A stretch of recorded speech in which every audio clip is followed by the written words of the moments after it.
darkness has settled now on the Cincinnati Stadium, and we're still here. For those of you that will be seeing this program, you will be seeing it in a 90-minute format. We have been here 12 hours as of this minute. Right now, I want to talk to my friend Bob Waller. And Bob, you usually see in sports. This is a new assignment for you, isn't it, Bob? Well, I guess it's kind of like the decathlon, an endurance event, I think, at this point, Jack. Now, tell me some of the things that you've been covering down there and the people you've been meeting. Well, I've been meeting just so many different people, and I mean different types of people and everything. It's just been quite an experience. But I found that the sense of community kind of varies in different places. Geographically, like down by the stage, real close. Everyone is really into the music. They're really rocking is very hard. Getting down on the sound and paying strict attention to the music and dancing and just doing whatever it is they want to do. But you go into the stands, and you know they might be doing. Reading a book or throwing a frisbee or drinking a lemonade, you know, and the music is kind of like you'd go in your backyard and turn your stereo up and then go prune or something, you know. You know, one of the things that amazes me is that they do not go about this in a show business way. For instance, when somebody says, here's an act, and they announce the act, they may very well tune up for 10 or 15 minutes before they ever play the first number that they're going to play. And the kids don't seem to mind this at all. They watch it all and listen to the tune-up and listen to them check speakers. And I think we've got some action coming up now. We'll leave Bob Waller for the moment and go to the stage and listen to Iggy and the Stooges. Blood. She had a TV on me. She had a TV on. She had a TV on me.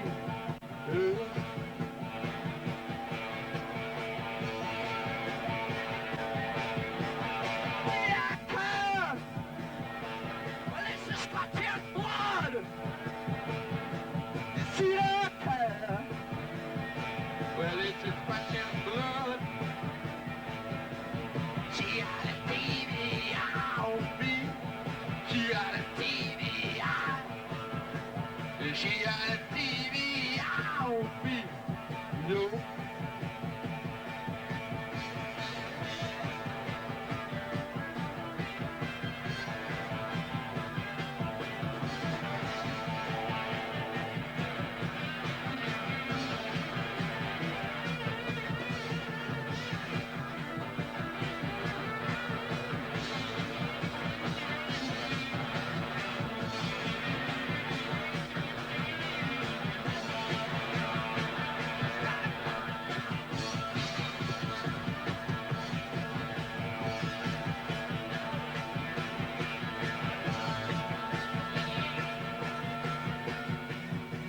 There goes Iggy right into the crowd. We've lost audio on him. This seems like a good chance to get a message in.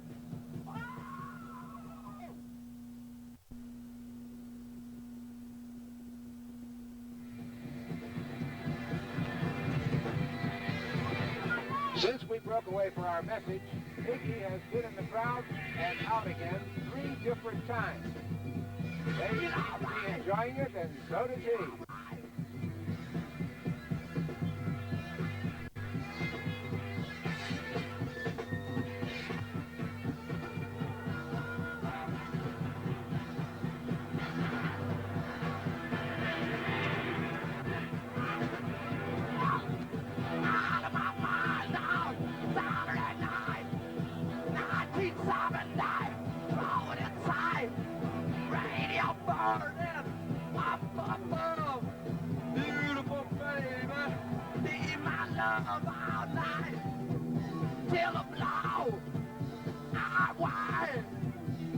We seem to have lost him, and we're trying to get a light on him now.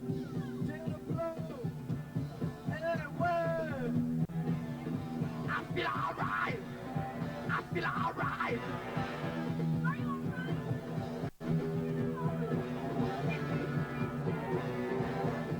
There they are.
in the field with the crowd.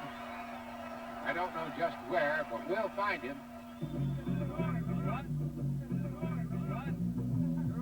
Okay.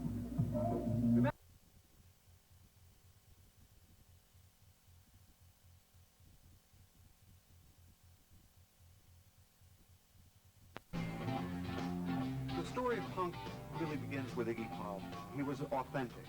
That's the problem with rock and roll, that there's not many really authentic madmen in it. I am the passenger.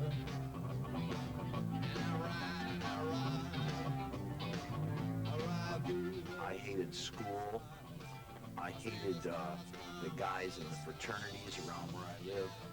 Just hated the whole American dream. Did the music of Detroit have much of an effect on your music? The industrialism in Detroit. But what I heard, you know, wandering around was there are 10 cars, and so on. So Sure. I get a lot of my influence, like, from the Electric Shavers and No, but it's funny how the sound, you don't realize how the sound. What did you do to those nice people out there? Iggy walked on people's hands. Iggy grabbed people out of the audience and dragged them across the stage. You know, Iggy was so mesmerizing and so convincingly deranged. Iggy, you know, you thought that he might take the whole crowd with him. Get into the car. We'll be the passenger. We'll ride through the city tonight. I wanted to have my stuff presented in a much more shocking way than the next fella, because it was obvious to me that person that could create something really of their own, that was the person that was going to have the heat. Do you feel you've influenced anybody? I think I helped wipe out the 60s. The American bands that were influencing me were the MC5, that was just a very heavy, brutal Detroit industrial rock ethic. You were supposed to go out and just kick the audience's ass, and everybody gets sweaty and gloriously beat up. When I first heard the Velvet Underground, it gave me hope. Here's a band playing super simple songs, and the singer couldn't sing, because I couldn't sing either. And I thought, this is great. He can't sing, I can't sing, let's sing. When the Beatles were singing Yesterday, the Velvet Underground was singing songs about heroin. Much more nihilistic, much more cynical.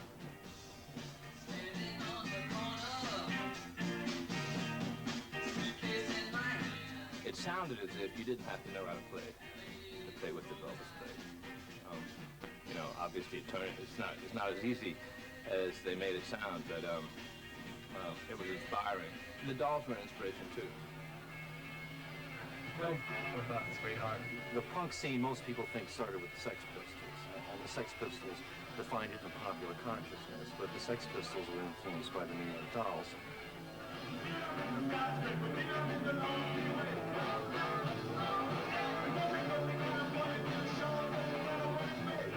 When the Dolls came over, and they played this really boring rock show. The New York Dolls. Wearing their high heels and like stuttering about and smashing their instruments. That was something we'd never seen before. And it was on television, even better. They were so bad. When they attempted to play rock and roll, I thought it was such a cacophonous racket that it made me laugh. And their sheer audacity, I thought, was phenomenal. Malcolm was here in New York, and he loved their style and their attitude and their aggression. He wanted them to come to England, but it was too late for the Dolls. I mean, Malcolm was trying to sell clothes, basically. You know, he was selling fashions. Slowly, I began to move around New York and found a small bar called CBGB. It seemed to be a scene. And there was one character in the corner. His name was Richard Hell. And I noticed his T-shirt was very cleverly designed. Being a haberdasher from the King's Road, I was very enticed by this T-shirt. And him playing this song, which was his song, called Blank Generation. I began to adore the idea of new rock and roll through them. CBGB's, you know, there weren't bands playing there when we started. And it was a wino Hells Angels bar. We liked the place right off the bat. It had a nice, quaint kind of atmosphere, you know? And the acoustics were great. There started being this kind of uptown crowd mixed with a lot of dancers from Times Square, topless dancers and prostitutes and junkies, mixed with these slumming chic people who thought we were cute and real. Blondie was playing, Richard Hell and David Johansen was sitting there watching. If Richard Hell was playing, then Blondie and Patti Smith and the Talking Heads guys would all be around. I mean, it was all playing for each other. And so there's a lot of pressure to do something better and not repeat yourself.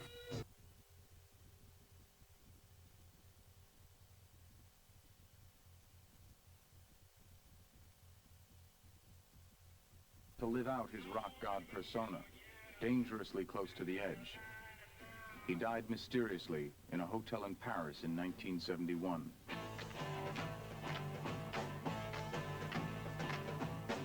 Another performer would emerge from the Midwest near Detroit to assume Jim Morrison's mantle and wear the leather trousers.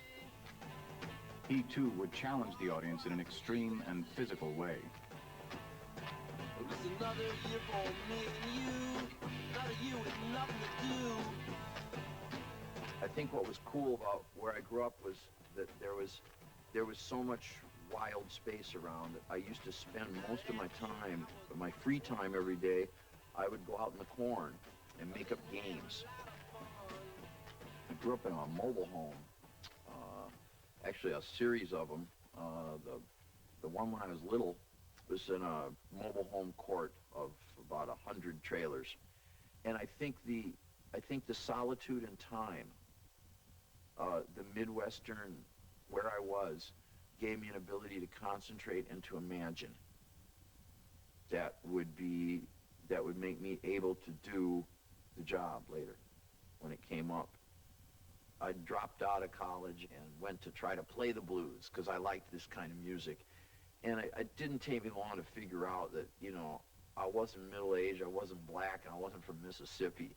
But how about if I could take those ideas, but do that from the point of view of our life back in Michigan? Keep broke away for our message. Iggy has been in the crowd and out again 3 different times. They seem to be enjoying it, and so does he.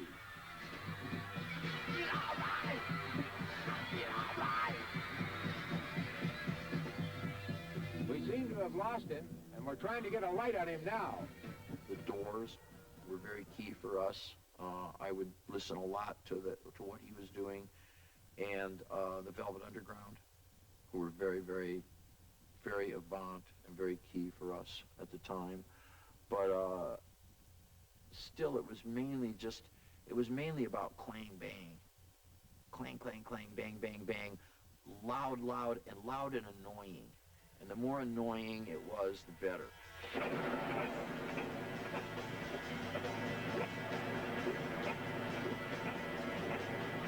And then the added element was to find something monolithic, simple, metallic, just like a big machine.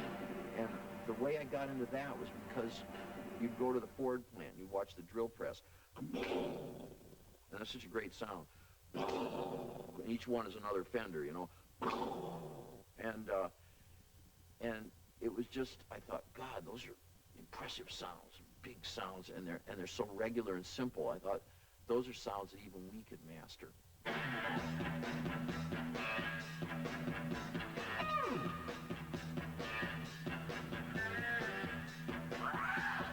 At first, we'd just have any old riff that was okay, and we'd go along and play it for a while, and I'd sing whatever came into my head, and I would change the song every month.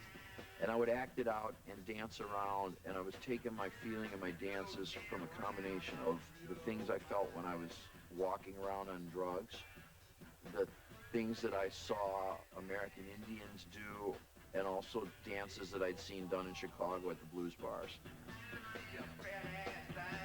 You had rowdy elements in the audiences in Michigan, and also you had kind of resistant elements.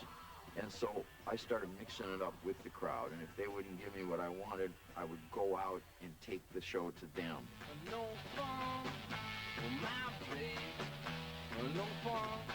All sorts of things started happening. Sometimes just for the fun of it, I do what little kids do when they want to get attention. It's just stand really still and then pretend I was falling on the floor, except I do it falling off a stage and fall on top of somebody. Sometimes I'd lose my clothes, and I got busted for that a couple times. Other times I'd get nicked up myself. Maybe I'd nick myself with a drumstick or something if I was nervous or uncomfortable. Different things would happen. There was a big period when I got into this routine of I would go out and just find the prettiest girl in the crowd and seize her, because it was a great way to meet girls. Basically, you know, I mean, hey, I've got a band, I'm in town, let's get something out of this. I'm not getting paid that much, right?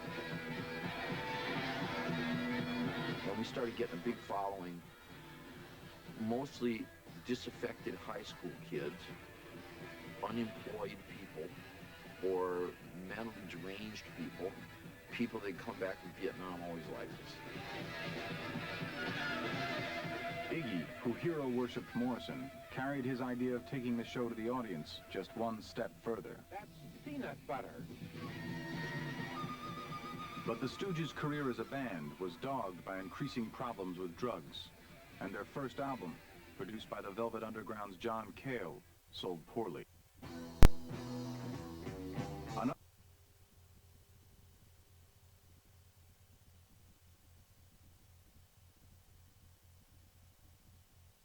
In nieuwe wegen in. Regelmatig moest hij weer op de been worden geholpen door met name David Bowie. Over het turbulente leven van dit fenomeen, dat onlangs ook in Nederland weer volle zalen trok, maakte Bram van Splunteren de nu volgende film, Lust for Life.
got to be about 9 years old and found myself fascinated by the industrial hum that was always around me.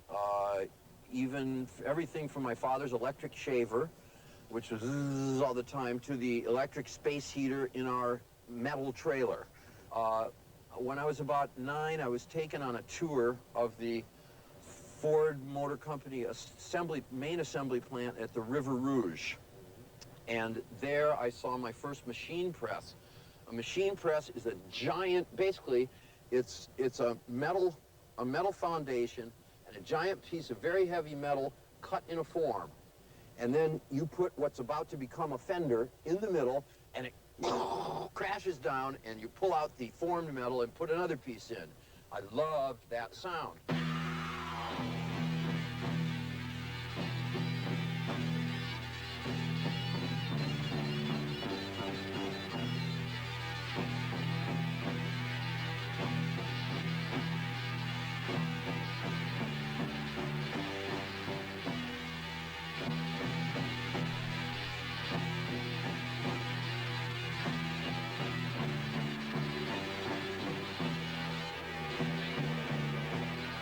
So I began to play the drums around the house.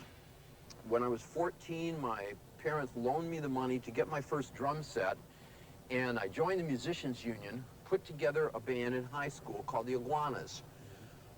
We played weekends for college fraternity dances, high school sock hops, and private parties for the next 4 years of my life, 14 to 18. I had enrolled for college in the University of Michigan for one semester for September semester of 1966. Or no, that was still 65, yeah, because I graduated school in 65. So I went back home to Ann Arbor. The band broke up. The rest of them went on to become bankers or divorcees or whatever people do.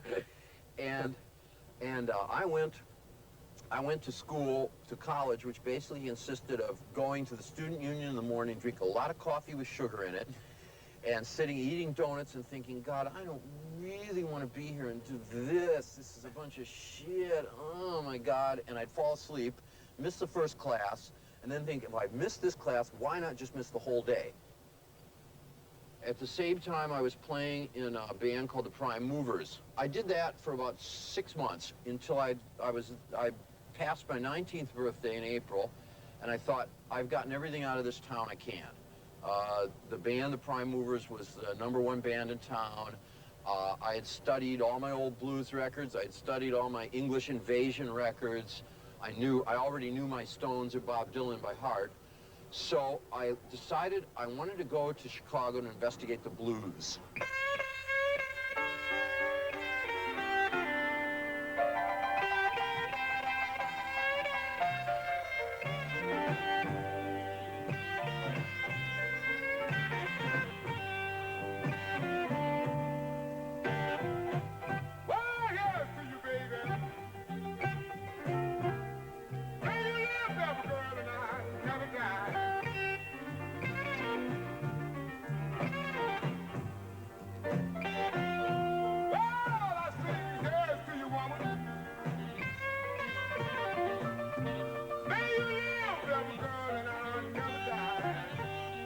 What impressed me about the Chicago blues at the time, this was a very important turning point in my life, was the way when these men played the music, it almost dripped off their fingers like tree sap, like honey. It was just oozing out of these guys, and the way they moved was very loose, very like this when they did the music, and it was not a studied thing.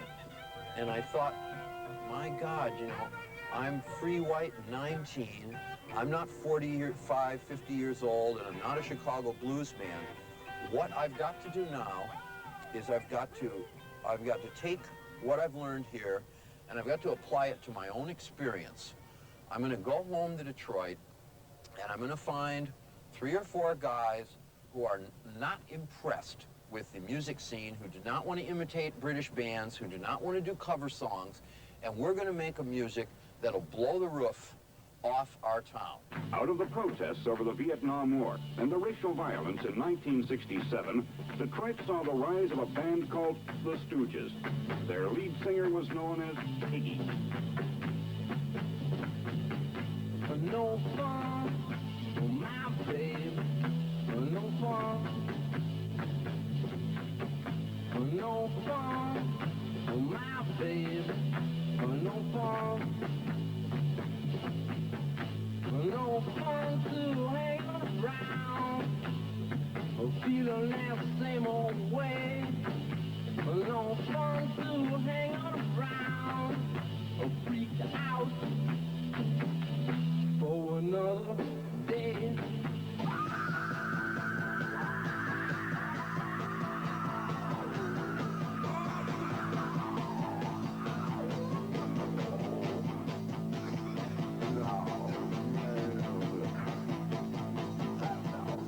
This is one of our first rehearsal spots. This is the basement of my mother's place. At that time, I discovered the famous three-finger bar chord. So a lot of just, a lot of songs came from that, like No Fun was simply moving.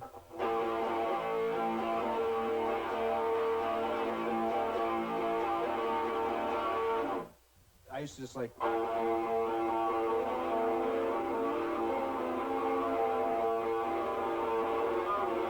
That came from listening to all that Ravi Shankar and stuff, you know.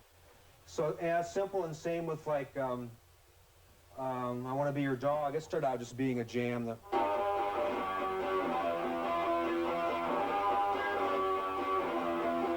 It's that magical three fingers. This one you didn't bar, you could just find, Same thing, I Want to Be Your Dog is, the title came from, you see some girl that you really liked and puts the crudest but kind of polite thing you could say, well, hey baby, I want to be your dog. You know, that's like, all the titles came from like real life slang. There was a lot of always hassle about turn those amps down. And to us, the volume was the spirit of the music. To play clean and quiet, you couldn't get into it. It wasn't like, and the songs were so simple, the power, the actual physical power of the amplifier, that's what brought the song to life.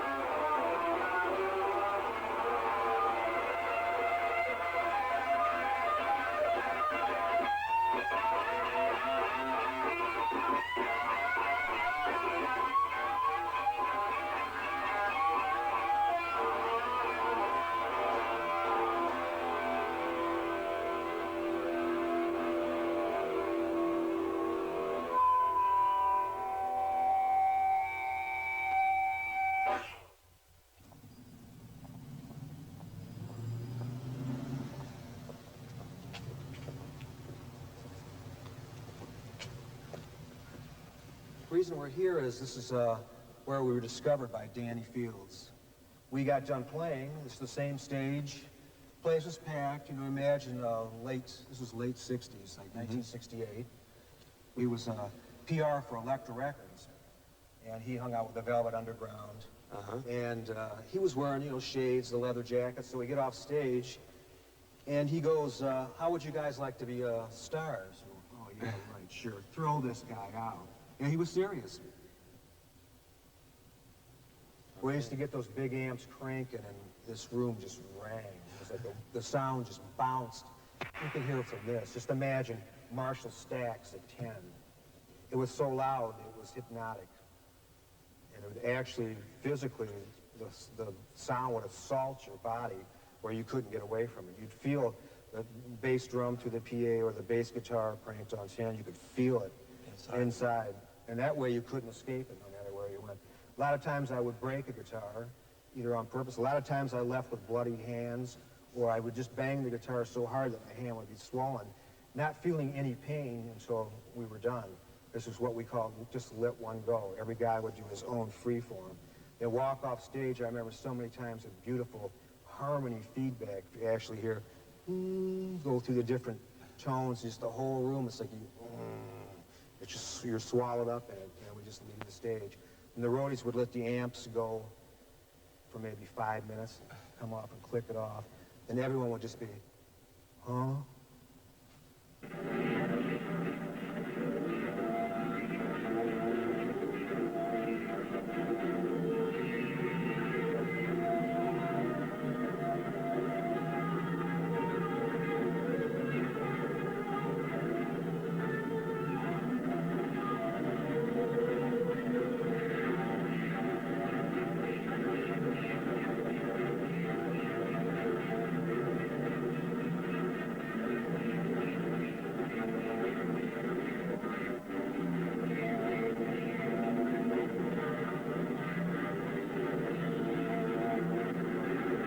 Let's listen to some Stooges song.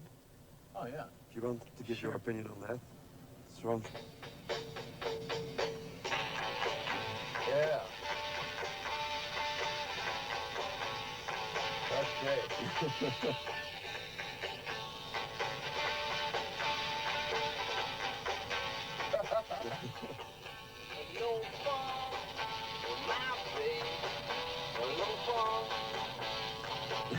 Yeah.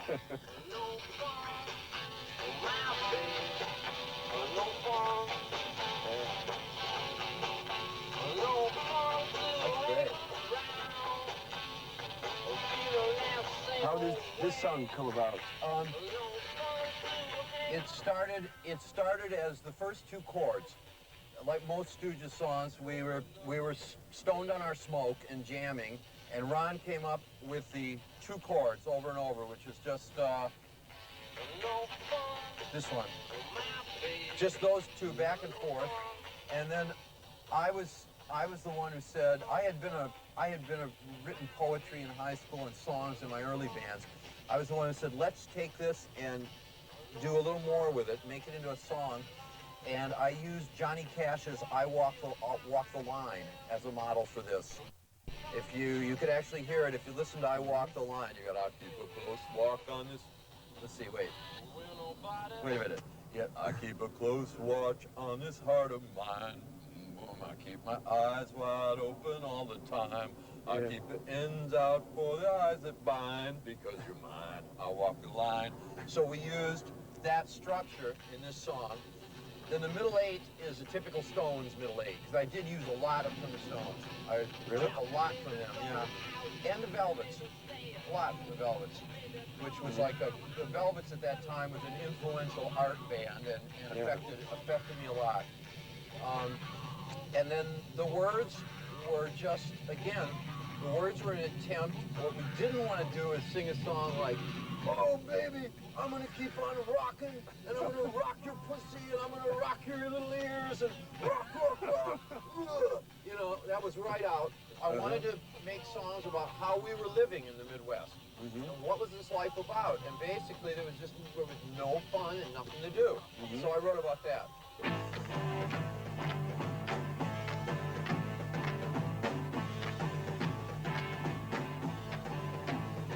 Well, it's a 1969 kid,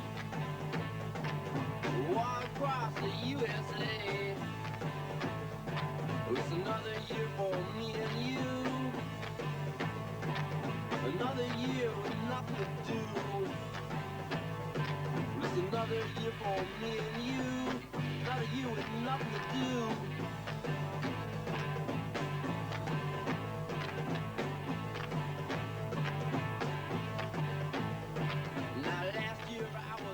But this is the house, this is a house also where we, like most people at that time, experimented with drugs. And those experiments with the drugs, how did that go? Was it very heavy?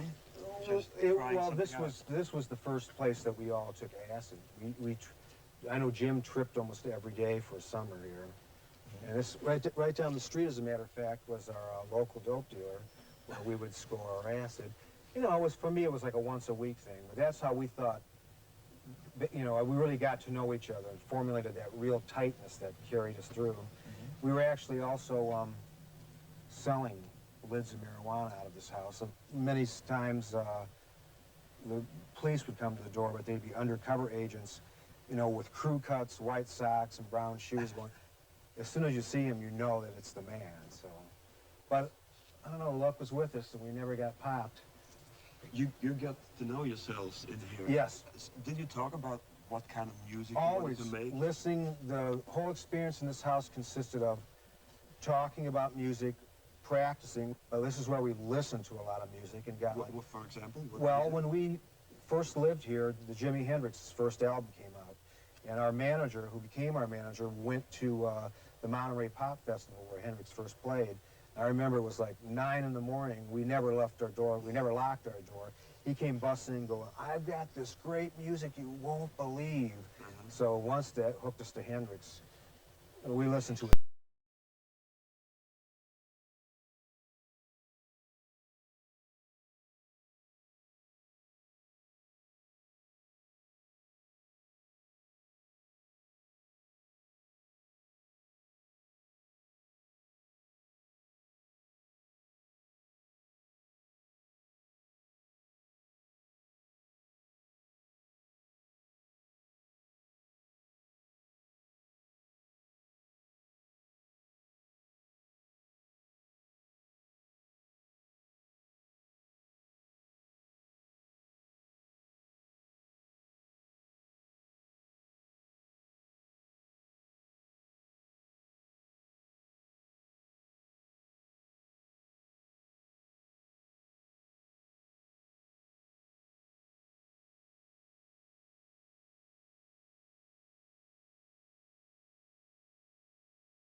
De experimenten met drugs hun tol.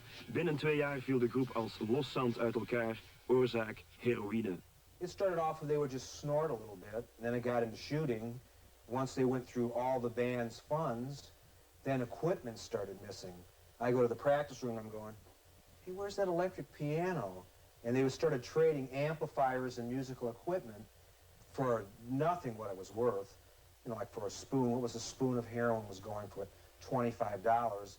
And people actually got up to having hundreds of dollars a day spent on, you know, keeping their drug habits going. Just things started missing.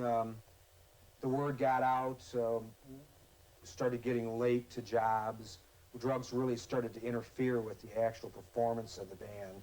Then people were so swept away by just, you know, physically sick if they didn't have it. Their whole life revolved around getting high, and the band was completely forgotten.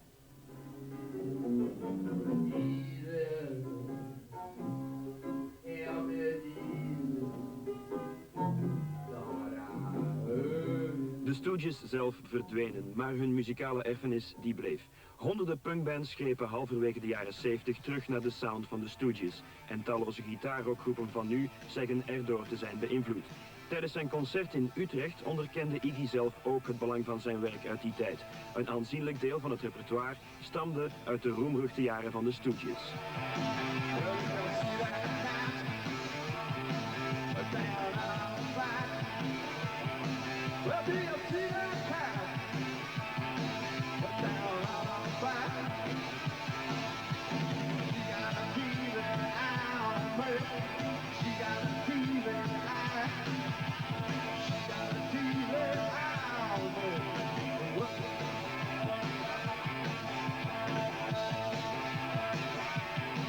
Well,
Het rauwe straatgeluid van Iggy en de Stooges werd in 1976 nieuw leven ingeblazen door een groepje dat het gezicht van de rock'n'roll drastisch zou veranderen.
Tell me about punk rock, because I have heard, I read all kinds of reviews about punk rock. Okay. Punk rock is a word used by dilettantes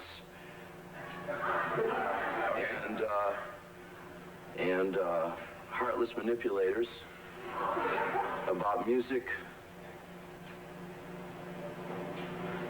that takes up the energies and the bodies and the hearts and the souls and the time and the minds of young men who give what they have to it and give everything they have to it.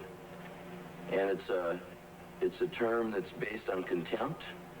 It's a term that's based in fashion, style, elitism, Satanism, and everything that's rotten about rock and roll.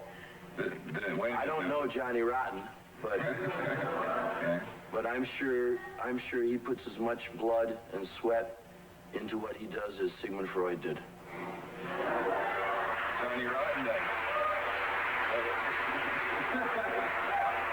Listen, tell me seriously, I have never seen you perform, but I've read reviews about vomiting on the stage, about sticking pencils in your flesh, about bleeding lips, and about all those things. I want to know the purpose behind that. The purpose or the reason? The purpose or the reason? I vomited, I was ill. I'm not sorry I was ill. Everyone gets ill sometimes, and I was ill one evening, and as I felt that I was going to vomit anyway, I decided I may as well do it with some style. So I did it something like this. You see, what sounds to you like a big load of trashy old noise is in fact the brilliant music of a genius, myself. And that music is so powerful that it's quite beyond my control. And when I'm in the grips of it, I don't feel pleasure and I don't feel pain, either physically or emotionally. Do you understand what I'm talking about? Have you ever felt like that when you couldn't feel anything and you didn't want to either? You know, like that. Some critics. Do you understand what I'm saying, sir? I'm trying. You don't have to call me sir. No, I don't have to.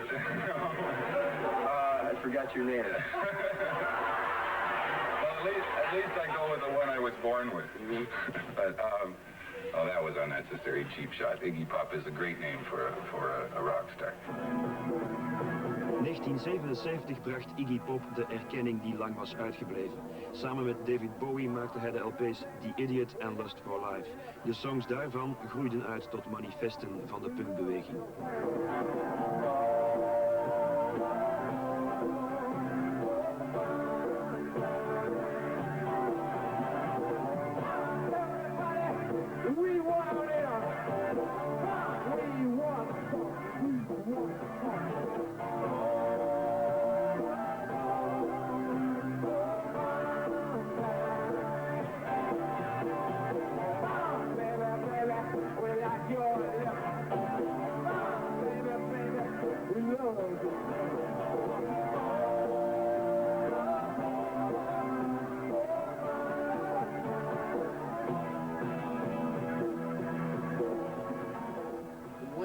not doing much in 1975, he invited me to come along on his world tour station to station in '76.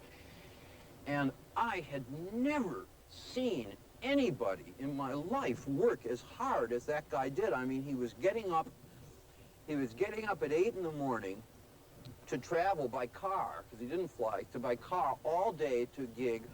In the car would always be a fresh collection of the newest tapes by artists from all over the world, studying the stuff, listening to it. Okay, Tom Waits, he knew about Tom Waits before anybody. Kraftwerk, he knew about Kraftwerk before anybody. So not just, oh, I'm into this kind of music, man, and that's all I like. He gets to the town, does a couple of interviews, catches a half-hour sleep, and he's on stage doing the show.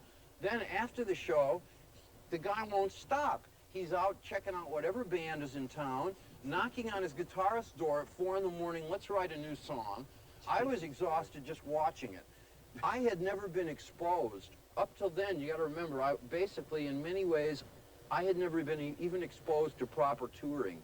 And I watched what he was doing, and I said, I'm gonna do that too someday. I said, this guy's really knows what it is to work. No wonder he's doing so well and I'm not.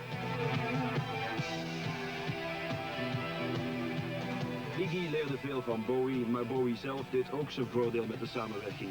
In 1983 scoorde Bowie een wereldhit met een song die hij samen met Iggy schreef.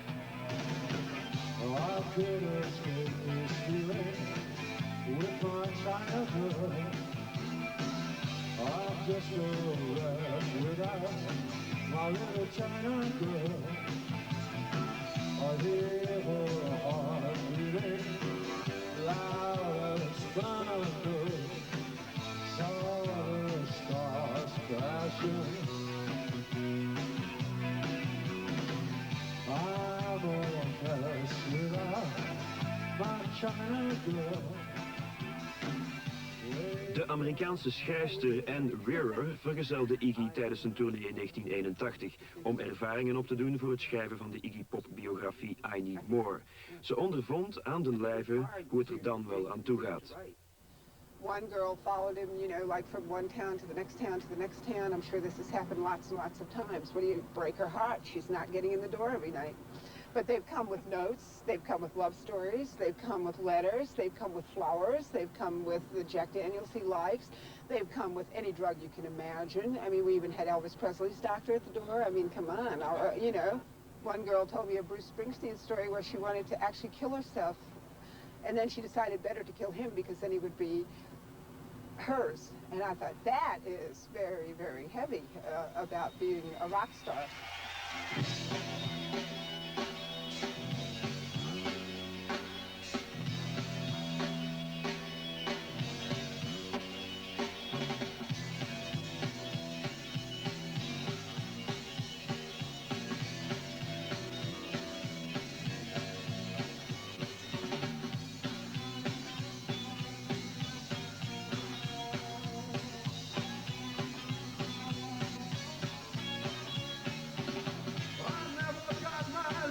To live, they won't give it up, so I stand at the world test. I'm trying to break in, oh I know it's not for me, and the sight of it all makes me sad, and that's when I want some weird sin.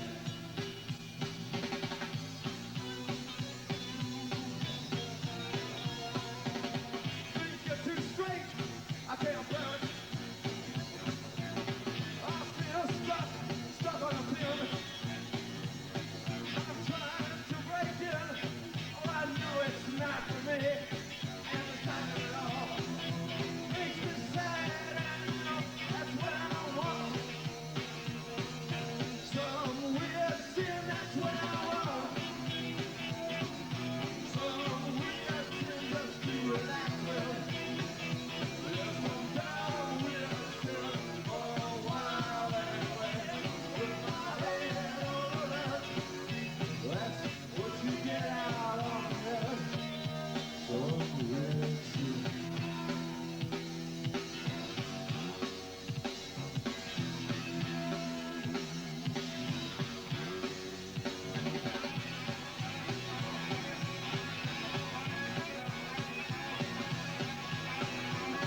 kid in me is still very much alive, but he's kind of under my management now.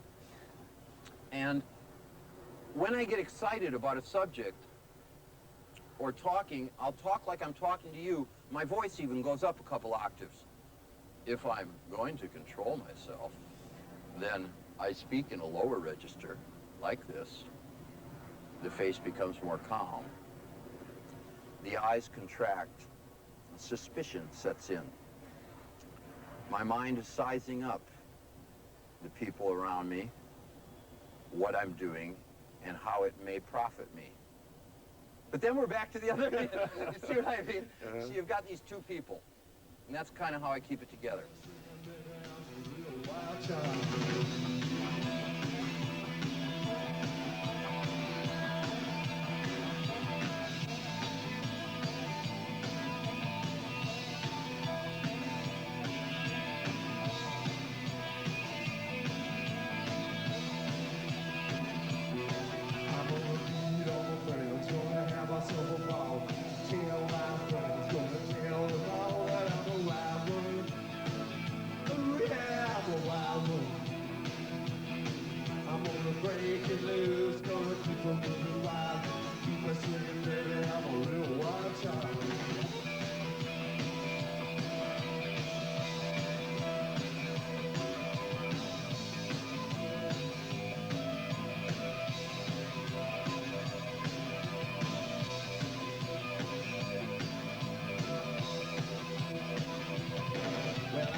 You've never had contact with Iggy since those days? Gee, I can't even remember. Probably the last time I saw him is when he played the Second Chance in Ann Arbor. And that must have been like 4 years ago. You know, now that his parents have moved from Ann Arbor, he has no real reason to come back. Perhaps I'll see him when he comes back, when he's a new album out. And I'm sure they'll tour. If he calls me up and gives me backstage passes, I'll go to his show. But you still talk, you're not enemies or something? No, not really. I'm always glad to see him. We've been through so much together. Even if there is, some sort of bitterness, when you see the guy, you just flood back all the good things. Tends to forget the bad. What's the bitterness then about? Well, for me, the drug thing, well, I really thought the Stooges had a chance to be like the American Rolling Stones.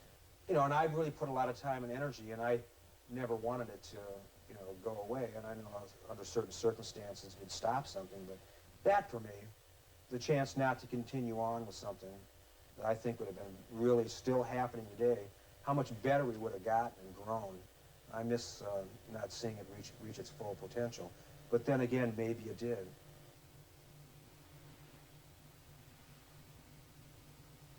What I'm going to concentrate on now for about the next year is going out and playing gigs. because I'd like to, oh, give me some coffee, will ya? Because I'd like to nail that down and put myself up where I feel my music should be. Not, again, when I said as big as David, I don't need to be that big. I just like to be pretty big. As big as I can get. I'm just a modern guy.